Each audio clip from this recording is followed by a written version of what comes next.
Start. Hello guys, तो good morning to everyone. आज हम लोग इकट्ठा हुए हैं चैप्टर जो है वो transportation in plants and animals पढ़ने के लिए। तो ध्यान से आप हमारे साथ बने रहिएगा, क्योंकि इस चैप्टर का जो वेटेज है वो फाइनल एग्ज़ाम में बहुत ज़्यादा है। 10 से 15 नंबर का सवाल आपको इस चैप्टर से मिलेगा ही मिलेगा, ठीक है ना। तो अभी सारे लोग ध्यान से देखिएगा, हम ज़्यादा समय आपको लेंगे नहीं, बस से 7 से 8 मिनट लूँगा, ठीक है ना, उससे ज़्यादा नहीं लूँगा। 7 से 8 मिनट में आप मास्टर हो जाओगे इस चैप्टर में। देखिएगा कि कौन कौन सा टॉपिक होने वाला है। सबसे पहले जो वर्ड है ट्रांसपोर्टेशन, इसका मतलब समझते हैं। सर, ट्रांसपोर्टेशन का मतलब क्या होता है और क्यों ज़रूरी है? देखो, ट्रांसपोर्टेशन का मतलब अगर हिंदी में समझूं तो इसका मतलब होता है सर एक जगह से दूसरे जगह ढोना। लेकिन बायोलॉजी में इस चीज़ का मतलब है कि एनिमल्स और प्लांट में क्या कौन सा चीज़ ढोना होता है।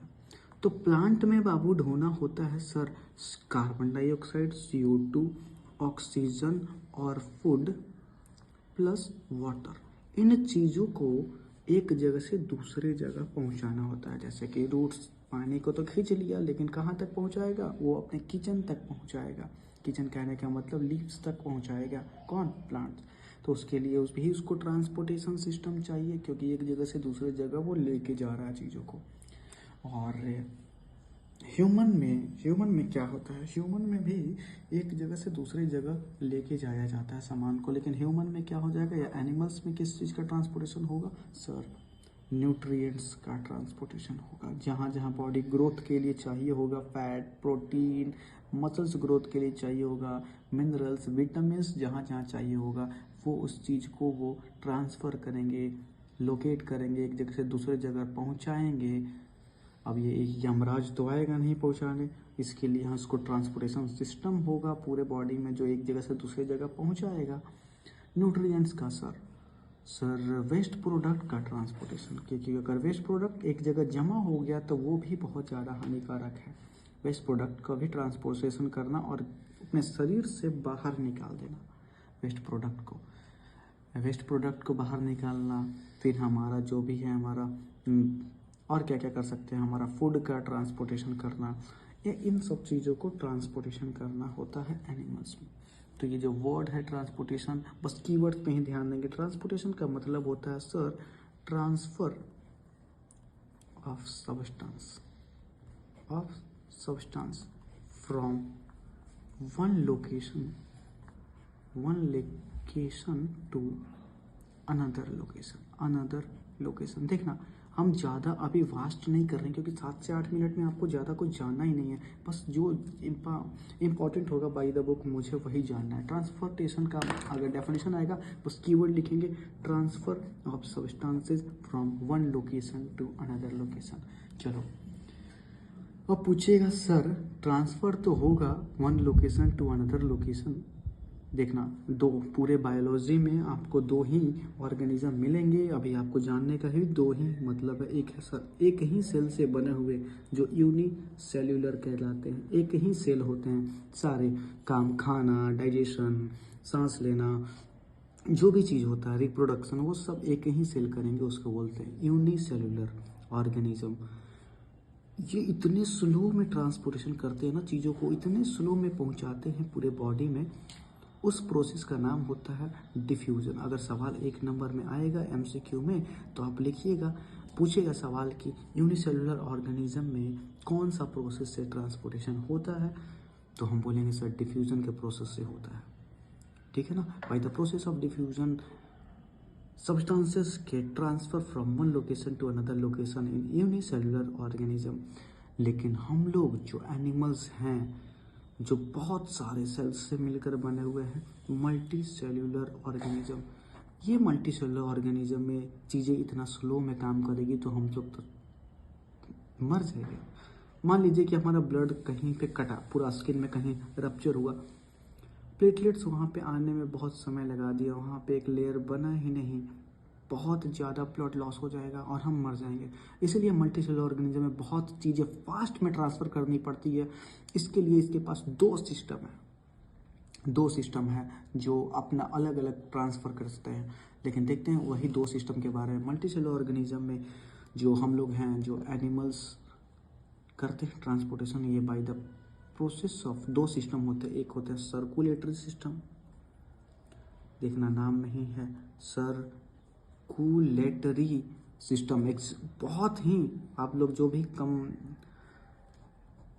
तेज विद्यार्थी हैं उनको हम ज़्यादा फोकस करेंगे कि ताकि वो अच्छे से एग्जाम में मार्क्स लाएं। सर्कु, CIRCU, सर्कु स्पेलिंग में देखिएगा, लेटरी सिस्टम।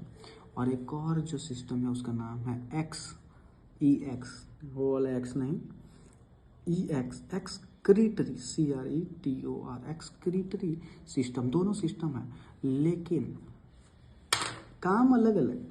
एक्सक्रीटरी कहता है कि हम तो भैया खाली वेस्ट प्रोडक्ट को बाहर निकालेंगे, वेस्ट प्रोडक्ट को ढोएंगे, कचड़े को बस ढोएंगे।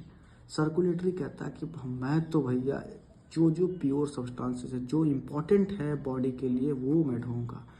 दोनों इम्पोर्टेंट है, बाहर भी निकलना है पॉइजनस सब्सटेंसेस को, और जो हमारे लिए बेनिफिशियल है उसको भी पहुंचाना है पूरे बॉडी में।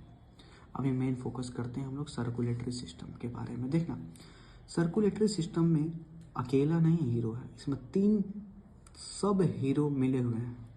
सब हीरो कहने का मतलब है कि मेन हीरो तो भैया एक ह्यूमन हार्ट है, हार्ट, उसके बाद में ब्लड, उसके बाद में है जिसके अंदर से ब्लड फ्लो होगा, उसका नाम है ब्लड वेसल्स। देखना ध्यान से, मेन जो मैं अभी तक क्या पढ़ा है, मैं अभी तक क्या बोला, ट्रांसपोर्टेशन का मतलब होता है sir transfer of substances from one location to another location, एक जगह से दूसरी जगह ट्रांसफर करना। हम बोले सर यूनिसेलुलर ऑर्गेनिज्म में ट्रांसफर होगा सब्सटेंसेस के, लेकिन वो by the process of diffusion होगा। डिफ्यूजन क्या है, इसका मतलब होता है, मैं आपको एग्जांपल दिया था पहले की क्लासों में कि अगर एक टब में, अगर हम एक वाटर में अगर इंक का एक बूंद अगर डालते हैं तो पूरा पानी नीला हो जाता है, ये लेकिन बहुत स्लो प्रोसेस है। और अगर यूनिसेलुलर ऑर्गेनिज्म की तरह मल्टीसेलुलर भी स्लो प्रोसेस करें तो काम बनेगा नहीं, एनिमल्स मर जाएंगे, नहीं बोल देंगे। इसके लिए मल्टीसेलुलर ऑर्गेनिज्म में हम लोग जो 2 सिस्टम पढ़े हैं जो ट्रांसपोर्टेशन करते हैं, वो है सर्कुलेटरी सिस्टम और excretory system. Excretory system waste product को बाहर फेंकेगा, सर्कुलेटरी सिस्टम जो बेनिफिशियल चीज़ें हैं, ऑक्सीजन हो गया, न्यूट्रिएंट्स हो गए, इन सब चीज़ों को सारे बॉडी पार्ट्स में सर्कुलेट करता है।